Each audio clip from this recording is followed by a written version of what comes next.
Доброе утро, телеканал Якутия-24, НВК Саха. И это программа «Утро Якутии». Вместе с вами, дорогие телезрители, встречаем утро в Якутии, а встречаем его конкретно мы вместе с вами, Катерина Винокурова, Павел Танин. Сегодня на календаре уже 6 июля, вторник.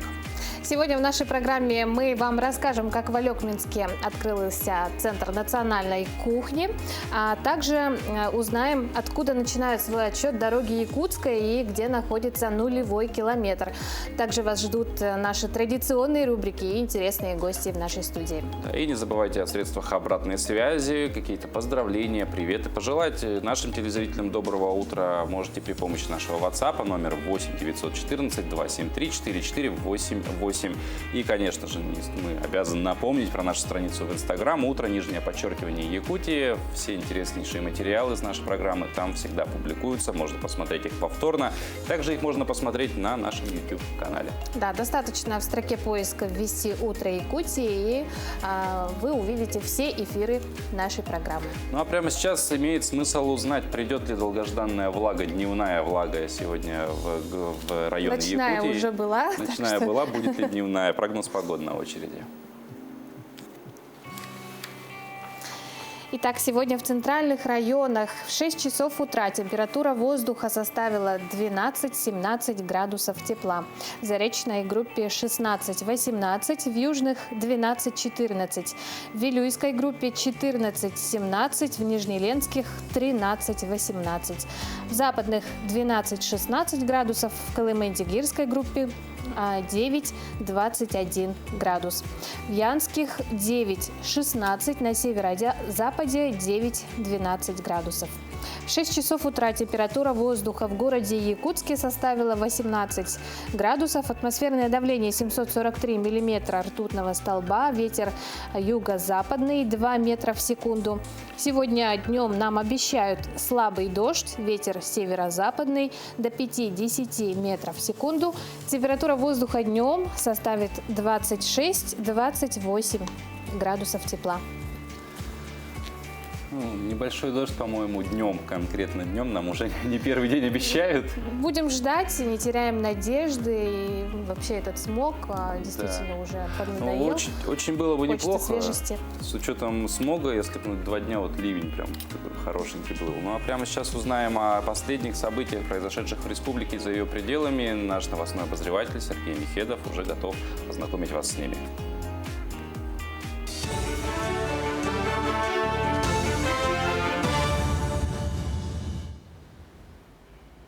Якутия, доброе утро. Наш эфир продолжает выпуск новостей. Более половины россиян считают, что благодаря вакцинам можно будет вернуться к обычной жизни. А основная причина, мотивирующая жителей России сделать прививку от COVID-19 – стремление защитить себя от тяжелых форм заболевания или смерти.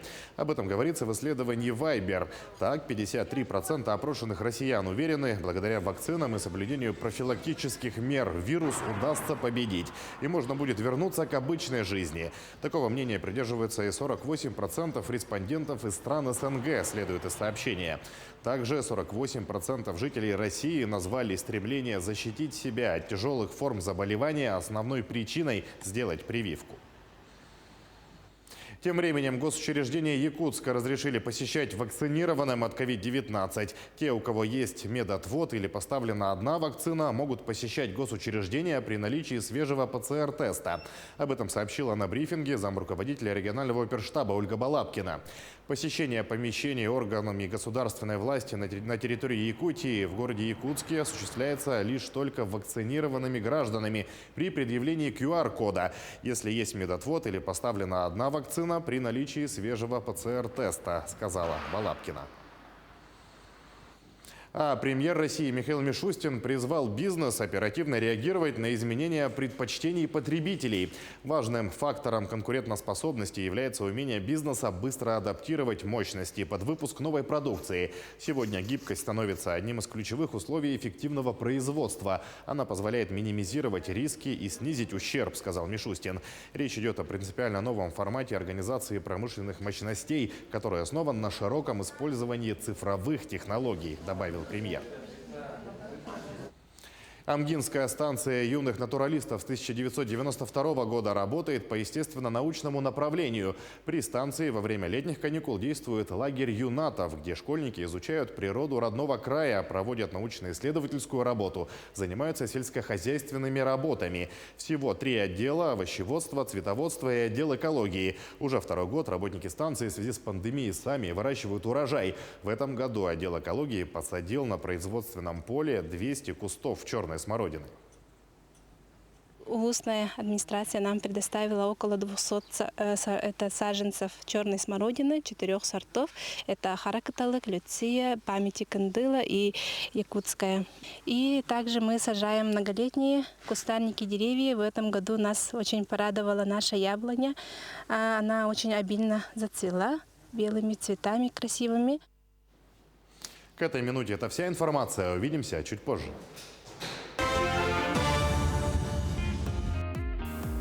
Доброе утро! А теперь самое время для утренней зарядки. Сегодня с комплексом упражнений из мира восточных единоборств вас будет будить и заряжать Светлана Кобякова. Доброе утро, дорогие друзья! Приглашаю вас присоединиться к моей утренней зарядке. Итак, ноги поставили на ширину плеч, колени мягкие, поясница расслаблена, плечи положили на лопатки, свесили вниз, макушкой с едва заметным усилием тянемся к небу. Сегодня у нас с вами суставная гимнастика. Суставы мы разомнем, начиная сверху, и постепенно будем опускаться вниз. Итак, наклонили голову, вдох, и на выдохе давим на голову, плечо оттягиваем в противоположную сторону, ощущаем, как тянутся мышцы шеи и плеч. В другую сторону вдох.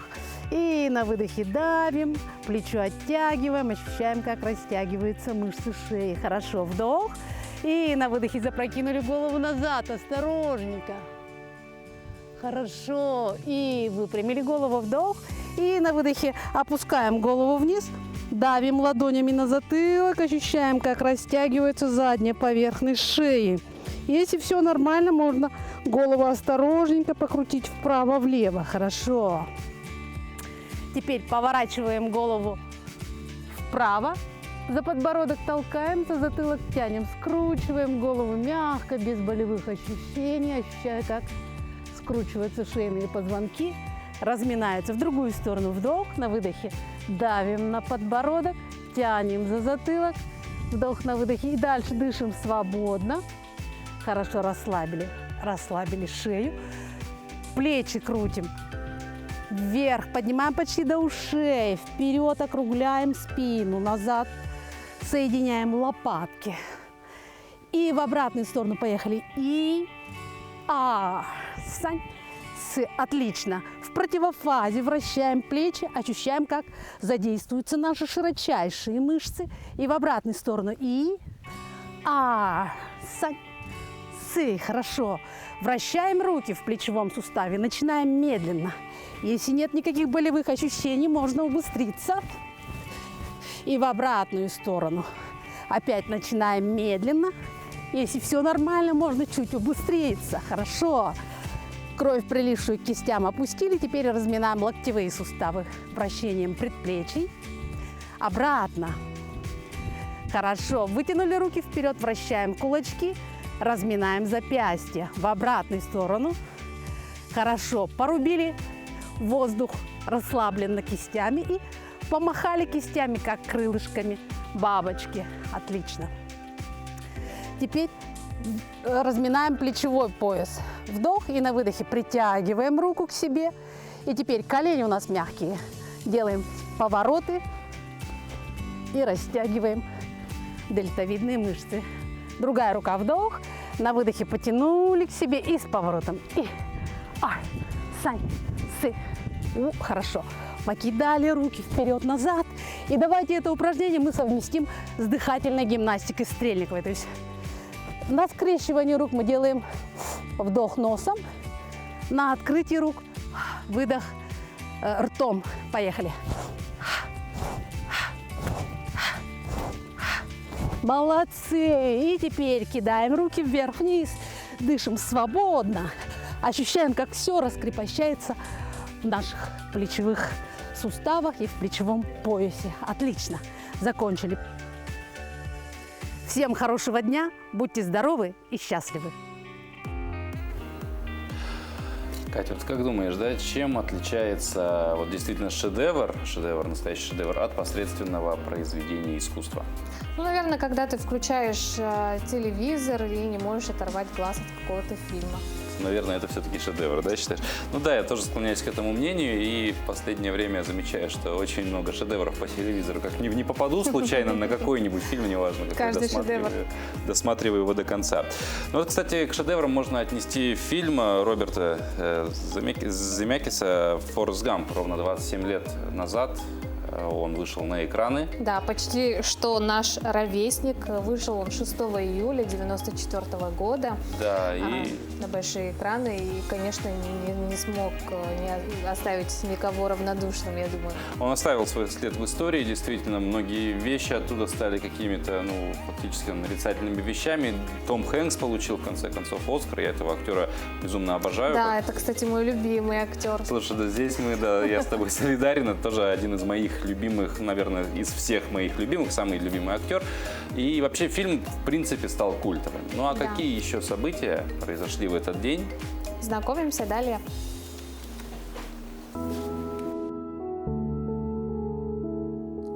6 июля – Всемирный день поцелуя.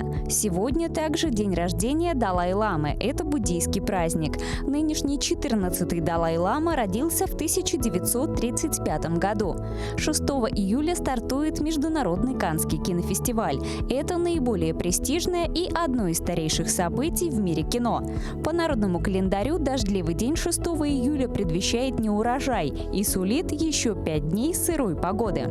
6 июля 1785 года – день рождения доллара. Новую валюту после получения штатами независимости предложил президент Томас Джефферсон. 6 июля 1885 года вакцину против бешенства впервые испытали на человеке. Сделал это французский микробиолог и химик Луи Пастер. Он ввел препарат, чтобы спасти умирающего мальчика. А до 19 века бешенство было неизлечимой болезнью. 6 июля 1957 года произошла встреча Джона Леннона и Пола Маккартни. Подростки познакомились на празднике в ливерпульском пригороде. 6 июля 1994 года на экраны кинотеатров США вышел фильм «Форрест Гамп» режиссера Роберта Земекиса. 6 июля 1796 года родился Николай I, российский император. В этот же день в 1887 году родился Марк Шагал, русский и французский художник. В 1907 году 6 июля на свет появилась Фрида Кало, мексиканская художница. 6 июля 1940 года родился Нурсултан Назарбаев, советский и казахстанский государственный деятель и политик, первый президент Казахстана. В 1946 году в этот день родился Сильвестр Сталлоне, американский актер, режиссер, сценарист и продюсер. 6 июля 1946 года родился Джордж Буш-младший, 43-й президент США, американский политик. В Якутии 6 июля празднуют 80 лет со дня рождения Николая Павлова, живописца, члена Союза художников СССР, заслуженного деятеля искусств республики. Именины в этот день празднуют Агриппина или Аграфена, Александр, Алексей, Антон, Артемий, Герман, Иосиф, Корнилий, Митрофан, Петр, Святослав и Федор. С 1 июля в Якутске предприятия общепита и досуговые центры получили возможность перейти на работу в формате COVID-free, то есть допускать в свои заведения только посетителей, у которых есть сертификат о вакцинации. Как правило, это сейчас QR-код, чтобы было удобнее. Сама суть, что вакцинированные или же свежие тесты отрицательного ПЦР. Да, и уже прошли первые выходные, когда бары и рестораны могли бы принимать людей по схеме COVID-free. Сегодня на эту тему мы более подробно поговорим с Максимом Прокопьевым, заместителем министра предпринимательства, торговли и туризма республики. Доброе утро. Доброе утро. Итак, вот прошли первые выходные, фактически июльские первые выходные. Много ли предприятий общепита, досуговые центры, как мы сказали, воспользовались этой возможностью перейти на схему COVID-free? На сегодняшний день таких предприятий у нас в реестре 6. Сегодня этот реестр у нас будет обновляться. На сайте Министерства предпринимательства этот реестр вообще доступен. На прошлой неделе их было 5, на сегодняшний день их будет 6. Реестр у нас обновляется каждый вторник и пятницу. Но есть какие-то вот условия, чтобы начать по этой схеме работать? То есть почему, может быть, там так всего 6 предприятий? Потому что какой-то отбор проходится? Или... Ну вот, что касается отбора, мы все-таки у нас в республике пошли немножко иным путем, как в других регионах. Это не обязательное поголовное применение COVID-free зон, как для общепитов, как и для досуговых центров, так и спортивных объектов. Да? Мы все-таки сделали это на добровольной основе. Это означает то, что владельцы данных заведений, сами принимая эту ответственность на себя, заключают с нашим министерством соглашение и берут эти обязательства на себя. То есть это не стопроцентный охват, это все-таки воля владельцев общепитов, развлекательных заведений, ночных клубов, фитнес-центров, спортивных залов. В этом плане у нас немножко помягче, чем в других регионах. Мы не заставляем все предприятия приступать, становиться COVID-free зонами. И, соответственно, в данном плане сам предприниматель или владелец этого организации принимает решение, становиться им COVID-free зоной или нет. Угу. Максим Михайлович, ну есть ли какие-то особые условия, да, для того, чтобы заработать по схеме, может быть, привить весь персонал? Да, самый правильный вопрос. У нас, конечно же, есть основные условия. Это правильно вы отметили. Весь персонал, работающий в этой организации, должен быть 100% привит, именно вакцинирован. Соответственно, при этом есть особый регламент работы данных заведений. Соответственно, при приеме клиентов или посетителей есть такой регламент работы, который мы также выпустили в виде разъяснений. Соответственно, администраторы либо встречающий персонал должны проверить у граждан, как вы правильно заметили, QR-коды, либо наличие справок ПЦР методом, либо ИХ методом у гражданина в течение последних 3 суток. А вот какие предприятия, да, мы сказали, что это общепит, это досуговые центры, но, может быть, список шире, кто может вообще, в принципе, работать вот по схеме ковид? Да, действительно указан эти предприятия указаны, перечень сфер, которые могут это применить. Это помимо ресторанов, баров, ну и в целом общепита, столовых, кафе, да, это ночные клубы, караоке-клубы, это фитнес-залы, спортивные залы, букмекерские конторы тоже могут применять эту COVID-free зону. Соответственно, для них будет упрощен действие тех ограничительных мер, которые у нас вступили в отношении данных заведений с прошлого года, будет упрощен. Это и по времени работы, это и по расстояниям, это и соблюдение других ограничительных мер для них будет упрощено. Какое-то определенное количество должно быть в этих местах или... Ну, в принципе, мы не ограничиваем в части заполняемости данных заведений, потому что сам принцип работы COVID-free зон подразумевает возврат на доковидное время.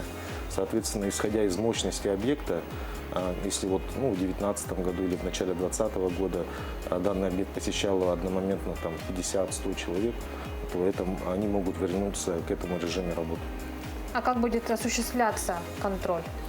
Контроль будет осуществляться помимо нашего министерства также и административными комиссиями на местах, в муниципальных районах, ну и Роспотребнадзором. Соответственно, при наличии каких-либо нарушений у данных заведений мы все-таки будем вынуждены расторгнуть данное соглашение и исключить из реестра COVID-free зон данное заведение.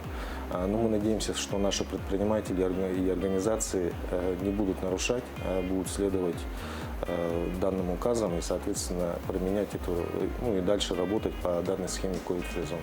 А вот в первые выходные как раз прошедшие были проверки какие-то уже или...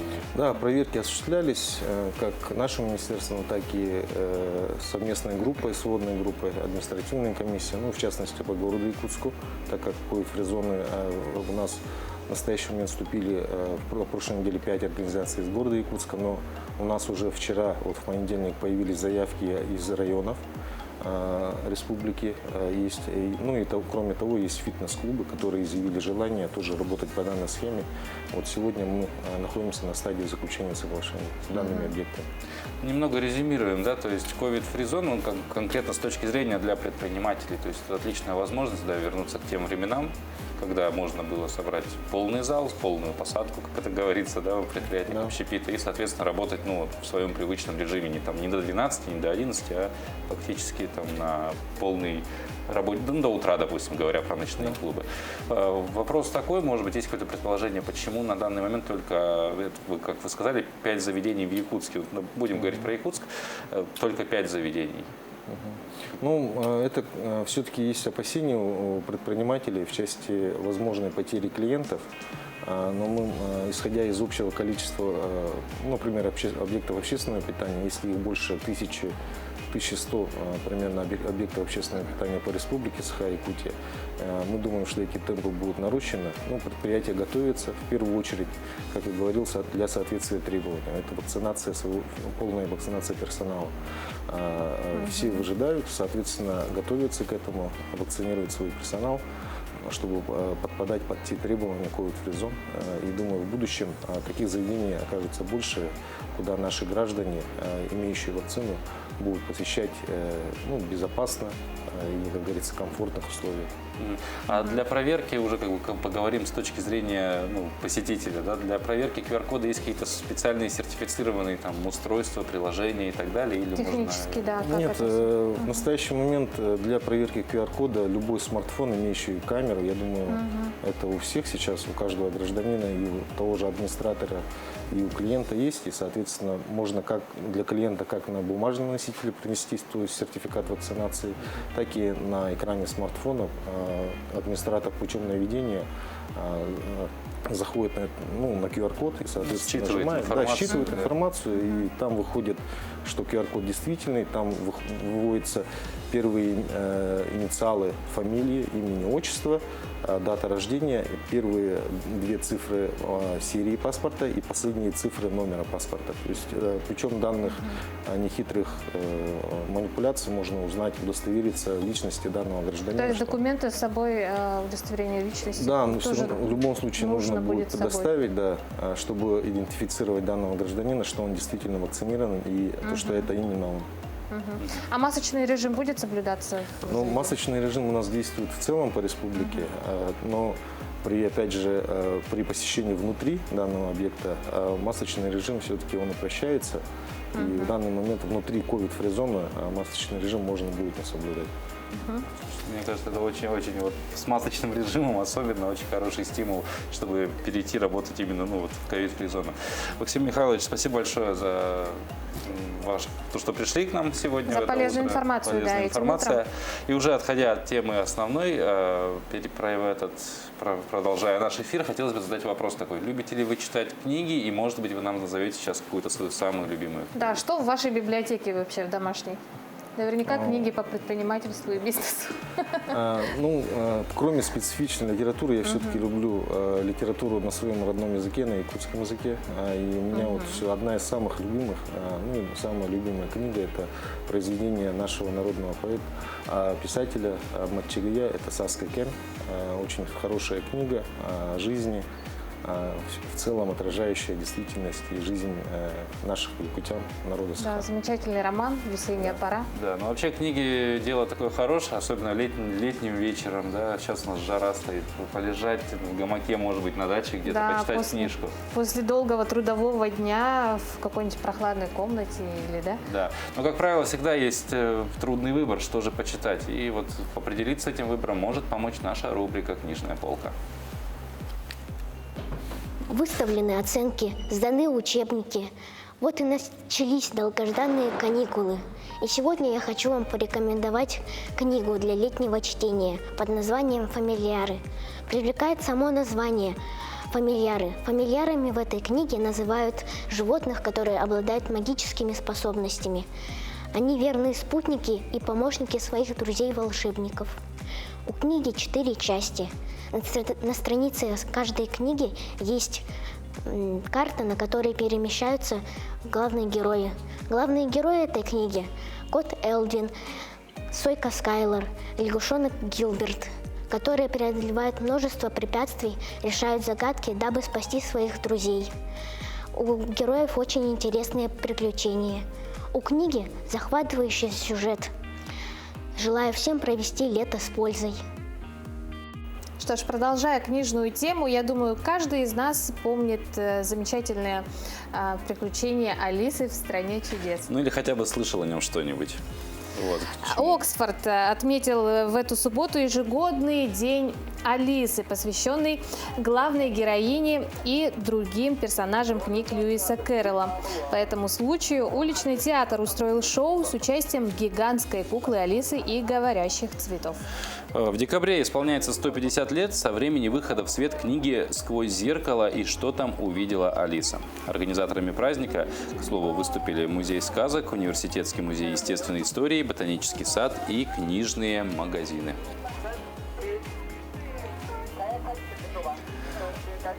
А Центр национальных блюд открыли в Алекминске. Это не просто кафе, а современный объект. Жители города и гости города могут отведать там не только блюда, но и хорошенько отдохнуть. Подробнее в сюжете наших коллег. Значимым событием стало для жителей Алекминска открытие Центра национальных блюд «Даймонд». Молодой предприниматель постарался. Здание действительно получилось очень красивым, более того, функциональным. Здесь размещаются 10 кухонь. Кроме этого, место для досуга ребятишек – антикафе. Построили современное, технологичное, новое здание, да, связанное с общественным питанием, в котором 11 видов кухон, в том числе и детско-развлекательные места, и есть отдельное помещение, с современным дизайном, современными технологиями, да, сделали все для населения нашего района и нашего города. Впечатлений много. Современный дизайн, обстановка, отличное место не просто пообедать, но и пообщаться. Плюс бесплатный Wi-Fi. Следи за событиями здесь и сейчас. Первые посетители уже оценили плюсы. Красиво очень. Что особенно тебе понравилось? Ну, не знаю, потолок черный и вот эти лампы в виде молний, наверное, не знаю. Очень рада, что у нас хоть появилось, во-первых, такое кафе. Очень можно посидеть, даже вот так с ребенком теперь сходить куда-то. Очень просторное, большое место, уютное. Есть даже антикафе рядом для развлечения, вообще самое то. Я считаю, что очень хорошо. Побольше бы таких мест, если честно бы. Самое красивое в Алекминске, я думала так. Вот впервые сегодня видела. Предприниматели вносят весомый вклад в развитие района и города, отметила глава Алекминска. Это здание получилось именно таким, как и мечталось. Смотрите, какой тут бесплатный Wi-Fi, телевизоры. Очень хорошо можно провести время. Я очень благодарна нашим предпринимателям, которые очень большую лепту вносят в развитие нашего города. Елена Фас, Максим Копылов, Алекминск. Доброе утро всем, кто только-только включил наш телеканал, и всем тем, кто с самого начала смотрит это «Утро Якутии». Мы вместе с вами встречаем сегодня утро в Якутии, ну и как и каждый будний день, а конкретно встречают его вместе с вами Екатерина Винокурова и Павел Танин. Сегодня на дворе 6 июля. И самое время ознакомиться со свежими событиями, которые произошли в Якутии и за ее пределами. Слово передаем Сергею Михедову.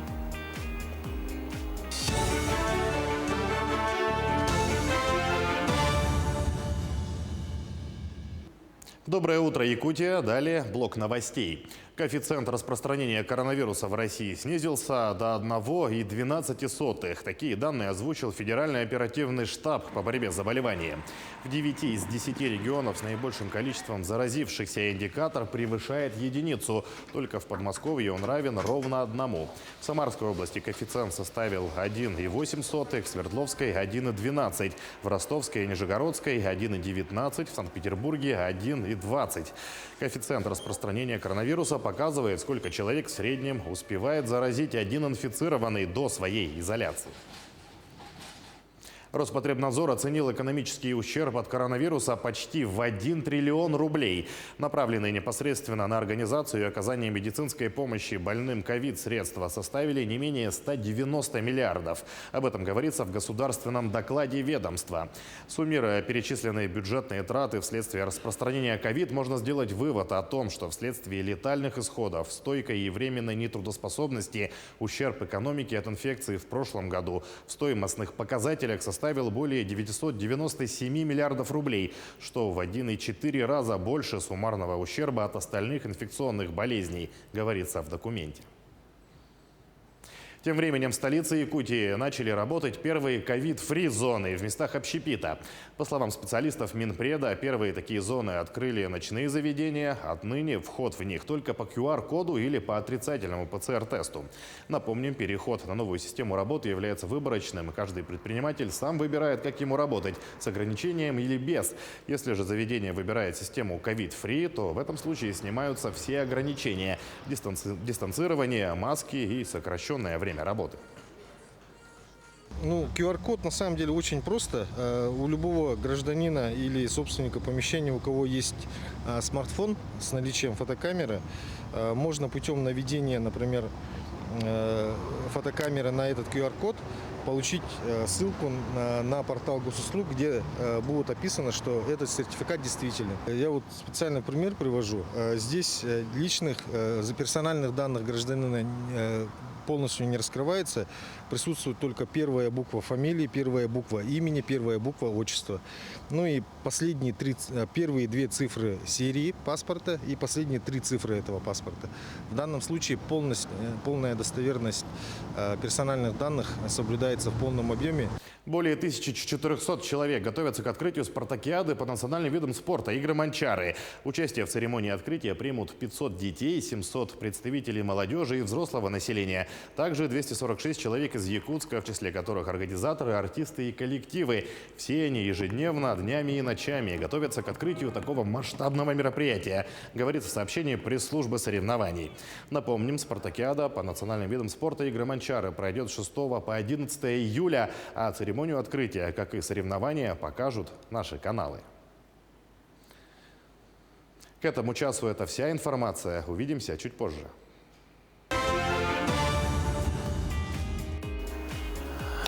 Туристы из китайской провинции Фуцзянь приехали полюбоваться неповторимым видом на пруд лотосов в городском округе Чэньчжоу.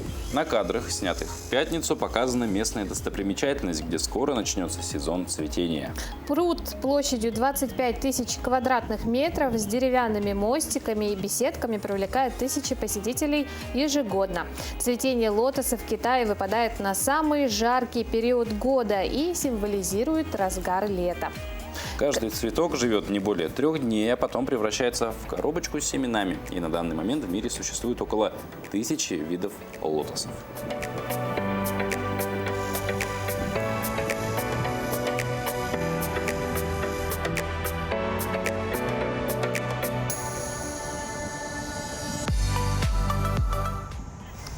Красивое действительно зрелище. Очень красиво. И так символично, что в середине лета, в разгар лета они расцветают и символизируют середину лета. Ну а у нас очередной сюрприз в правильном произношении.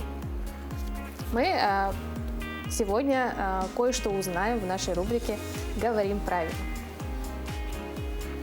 Доброе утро, дорогие телезрители! Чаще всего во время наших встреч мы с вами говорим о значении или об особенностях употребления отдельных слов. Но помимо слов в русском языке есть еще и устойчивые словосочетания. То есть такие словосочетания, которые мы употребляем как единое целое. И с употреблением таких словосочетаний тоже бывает так, что возникают трудности, проблемы. Вот, например, мы читаем у сказки Самуила Яковлевича Маршака «12 месяцев». А вы, ваше величество, снегом ушки и носик потрите, а то не равен час или не ровен час, и в самом деле отморозите. Так как же все-таки правильно произносить? Не равен час или не ровен час? Так вот, устойчивое выражение со значением «произойдет что-либо», «случится» в закрепленном в литературном языке варианте произносится с ударением на букве «ё». Не равен час. С добрым утром! Давайте говорить правильно. Все-таки не равен час, оказывается. Оказывается. А я всю жизнь говорил, не ровен час. Ну, Я вот, тоже. к слову о том, что, как говорить правильно, лето – это в том числе вот хорошая пора, как, ну, не только отдохнуть, а говоря про детей, это же еще прекрасная возможность чему-то новому научиться или исправить какие-то вот, ну, вещи. К примеру, произношение, выговаривание букв и так далее. Заняться, например, постановкой речи, ведь ни для кого не секрет, что проблемы с дикцией часто встречаются среди наших детей. Да, и как вот распознать проблему, вовремя принять меры, и по ее решению мы узнаем у нашего гостя Прасковьи Неустроевой, дефектологом, логопедом. Прасковья Викторовна, Доброе утро. Доброе утро. Прасковья Викторовна, ну в каком возрасте нужно все-таки обращаться к логопеду? Ну, если что-то вот какие-то чувствуешь изъяны, да, в речи, или вообще нужно всем обращаться? Ну, наиболее благоприятный период – это у детей от 2 до 3 лет нужно уже обратиться к логопеду, потому что именно развитие речи в этом возрасте самый благоприятный период. То есть какое-то формирование вот происходит основное. Да, с 2 до 3 лет уже нужно обратиться к логопеду. Да, но на самом деле в рамках даже длины детства, да, то есть там детство можно считать до 14 лет идет, это достаточно короткий период, поэтому очень важно, как вот распознать, что да, есть проблема и нужно ее исправлять. Ну, здесь я хочу отметить, да, что у детей до 1,5 лет уже должно быть 5-10 простых слов. К 2 годам у ребенка должно быть уже от 50 до 300 слов. А если к 2 годам в активном словаре ребенка менее 50 слов, то нужно уже заниматься запуском речи. Также к 2 годам ребенок уже должен произнести простые фразы, ну, такие как «папа, пойдем», «иду спать», «дай, мама», да? Кроме этого, также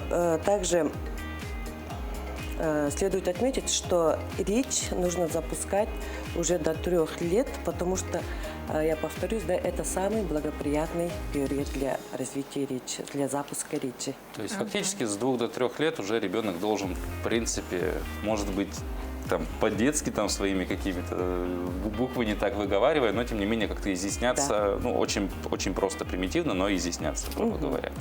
Ага.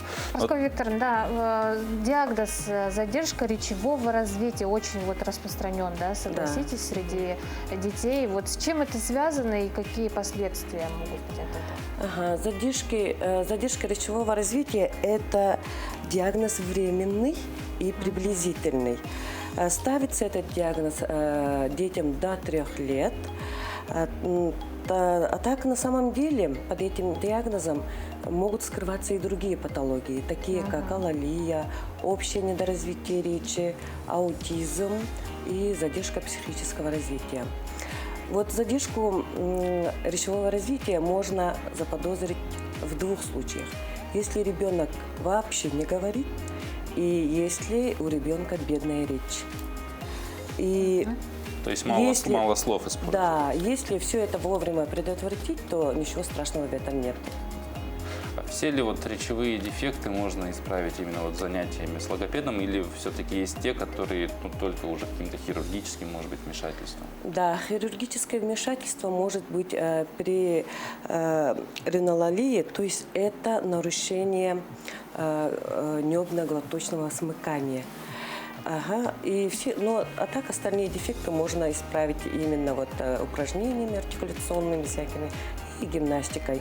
И также можно отнести к мини-хирургическому вмешательству вот пластику уздечки, которая делается по направлению ортодонта или логопеда.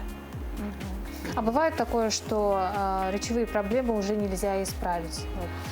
Как быть? Нет, такого прямо нету, да. То есть даже речевые нарушения можно исправить. То есть даже какой-то там точки невозврата нет, что вот мы вот не успели к этому времени, все теперь... Нет, такого нет. Можно исправить. Все исправляется. Ну, а чаще всего среди детей какие все-таки проблемы встречаются? Какие ставятся диагнозы, самые распространенные на практике? Задержка речевого развития в первую очередь.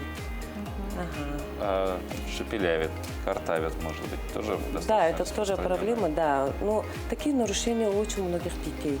Сейчас, честно сказать, можно каждый 5-й ребенок имеет какое-то нарушение. Может быть, это речевое, может быть, это психологическое. И вот речевое нарушение именно можно исправить разными вот логопедическими упражнениями и занятиями. А как нужно заниматься? Можно ли самостоятельно с детьми заниматься? Нужно ли это? Да, конечно. Ну, рекомендаций очень много. Ну, я вот, например, родителям посоветовала бы всегда заниматься, делать упражнения для мышц челюсти и языка. Каждый день хотя бы читать маленькие сказки, стишки детям, да? Разговаривать правильно, не детским языком, то есть там бу-бу, буль-буль, там, да, так тоже нельзя, ребенок к этому привыкает, да, и постараться вот терпеливо выслушать ребенка, что он хочет, да? Отвечать на все вопросы, а не так потом. Не затыкать, как говорится. Да. И также делать артикуляционные упражнения. Такие упражнения можно найти в интернете, по Ютубу даже. И заниматься мелкой моторикой. Кроме того, вот в нашей клинике, помимо кабинета логопеда-дефектолога, да, есть соляная комната, которая помогает при органах дыхания, очищает кожу, да, что помогает кровообращению детей, повышает иммунитет. Еще у нас есть детский массаж, тоже помогает правильному развитию моторики и укреплению мышцы. То есть, в принципе, все это большой комплекс, потому что, в принципе, все это влияет, имеется в виду, не только одними занятиями с логопедом все исправляется, моторика рук. Обязательно дома нужно заниматься, обязательно. Вот то, что занятие там у нас длится 30-40 минут, да, этого, конечно, недостаточно. Обязательно дома родители должны заниматься, чтобы был эффективный результат. Вот в этом ключе, наверное, нам немножко новые технологии подбавляют масло в огонь, потому что сегодня многие родители там могут просто телефон на откуп детям отдавать, чтобы они там сами с собой играли. Это такая плата, которую мы платим за нашу цивилизацию. Прасковья Викторовна, спасибо вам большое за эту интересную беседу, самое главное, содержательную и полезную. Я думаю, она будет полезна многим родителям. Мы вам желаем хорошего дня. И плодотворной вам работы. Пусть наши дети говорят хорошо и правильно. Да. Ну вот раз мы с тобой затронули эту тему про гаджеты, что родители часто дают на откуп детям именно гаджеты и так далее, что это вот развитие технологий немного вредит. Тем не менее, польза от нее тоже есть, а скоро развитие технологий позволит нам вообще летать. Да, к примеру, через несколько десятков лет в каком-нибудь музее свое место займет, к примеру, летающий автомобиль.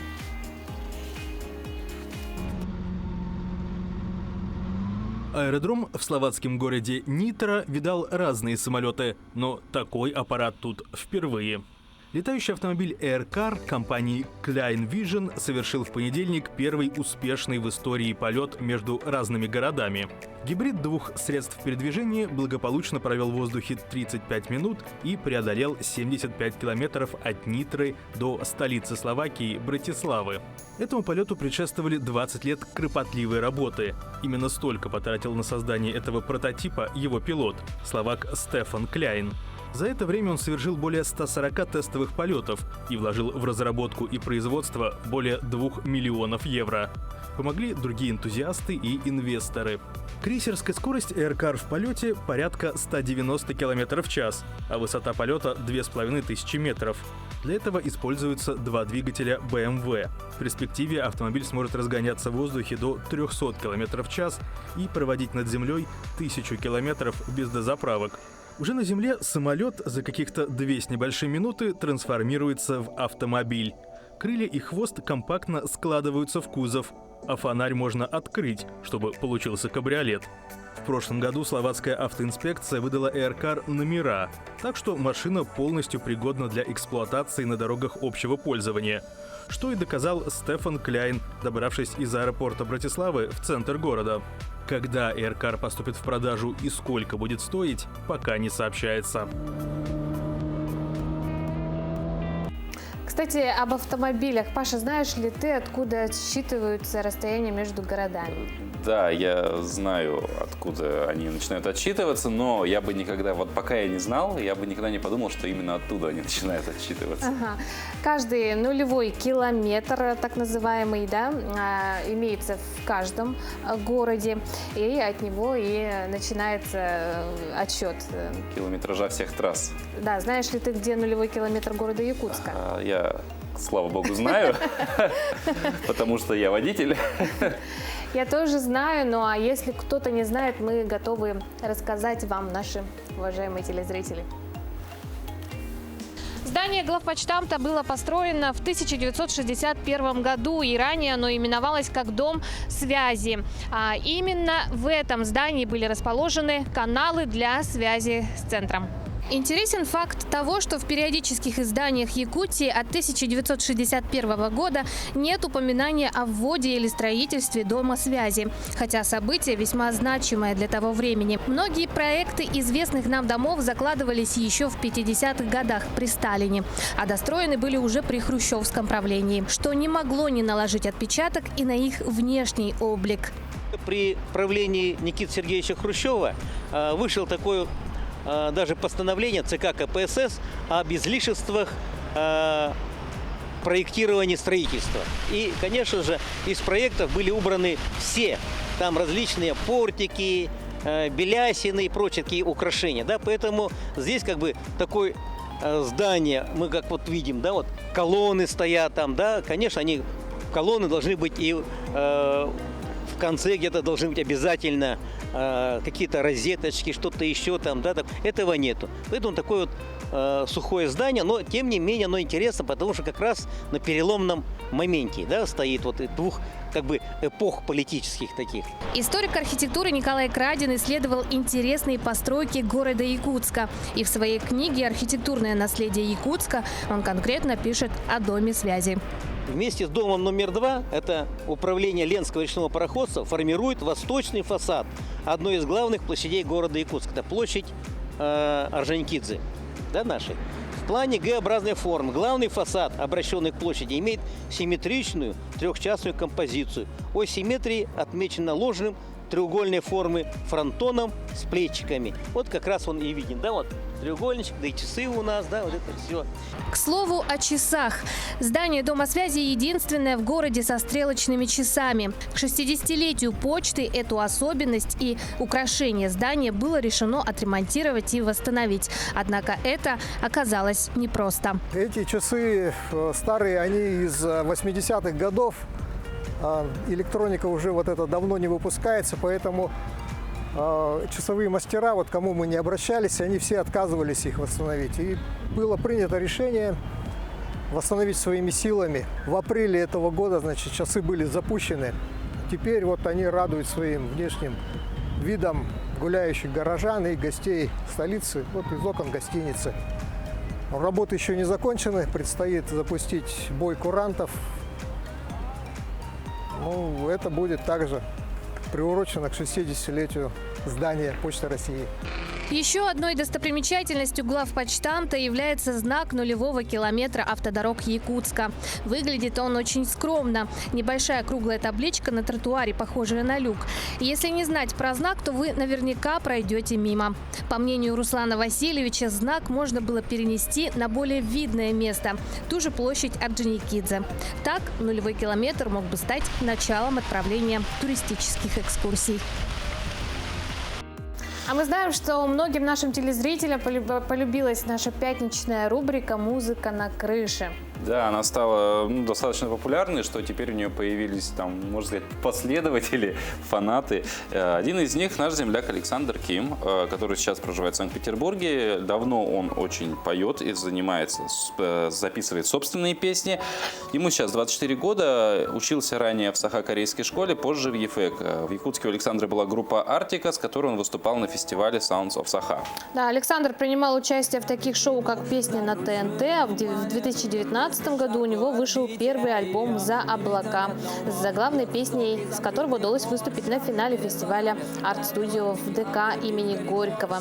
Сейчас Александр работает бухгалтером в международной компании, но музыку оставлять не собирается. Да, и специально для нас он спел на крыше в Санкт-Петербурге. Ну а мы на этом с вами прощаемся и оставляем вас вот наедине с этим замечательным До встречи, исполнителем. до завтра. Привет, Якутск из Санкт-Петербурга. Мы находимся на крыше лофта, почти в центре города. С вами Саша пишет песни. Песня снится. Ты видишь меня, но я не вижу тебя. Ты вымышлена, но я растворяюсь в твоих рукавах, облаках.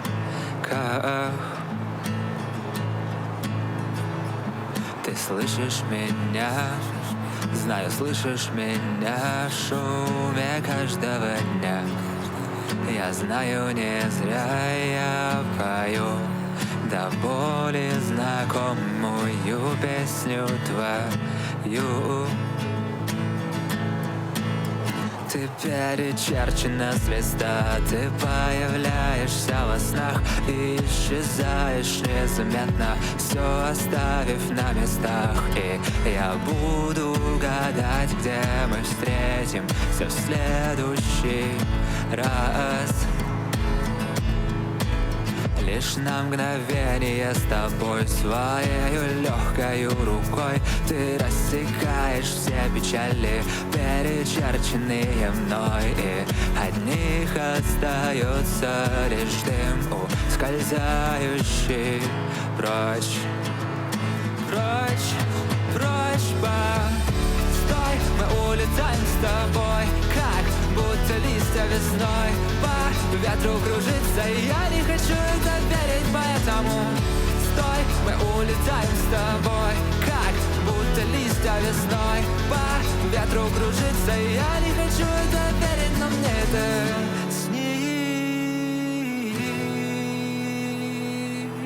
снится. Ты не знаешь меня, не знаешь меня, зато я знаю тебя. Ты именно та, которую ищут годами, не могут найти.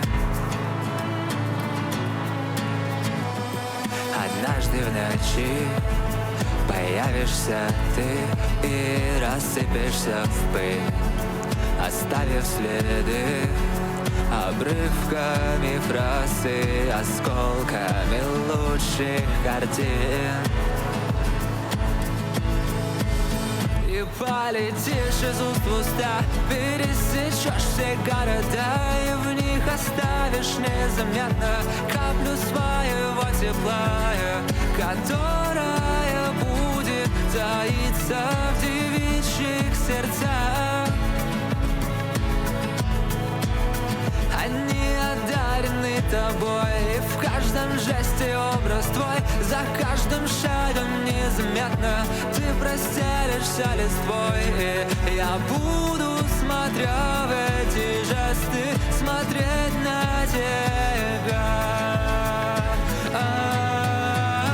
Постой, мы улетаем с тобой, как будто листья весной по ветру кружится, и я не хочу это верить, поэтому стой, мы улетаем с тобой, как будто листья весной по ветру кружится, и я не хочу это верить, но мне это снится, снится, снится, но мне это снится, снится, снится, снится, снится, снится, снится, но мне